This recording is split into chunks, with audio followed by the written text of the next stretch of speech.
In today's video, I'm going to teach you how to set up a line of credit in QuickBooks Online. We'll walk through creating a dedicated account in QuickBooks so you can track draws, payments, and charges on your line of credit with clarity. By the end, you'll have a clean setup you can use on every related transaction.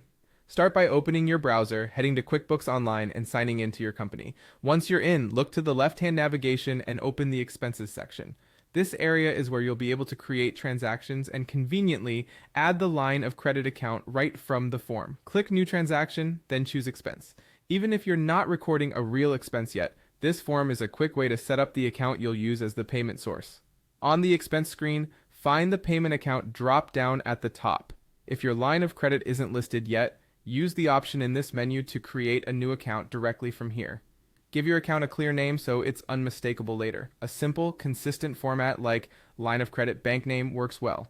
Next, you'll choose the account type.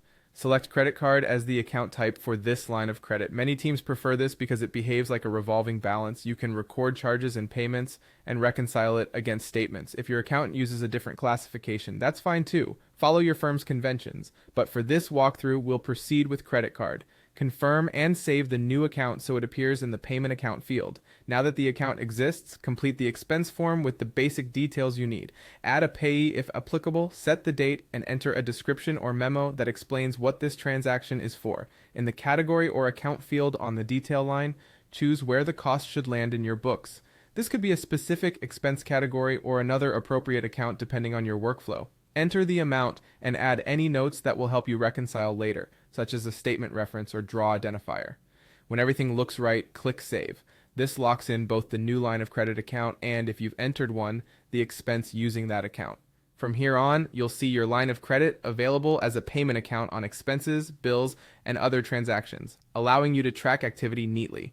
A few quick tips as you get started: keep the naming consistent, use clear memos on each transaction, and align categories with your reporting needs. That's it. Your line of credit is now set up and ready to use in QuickBooks Online.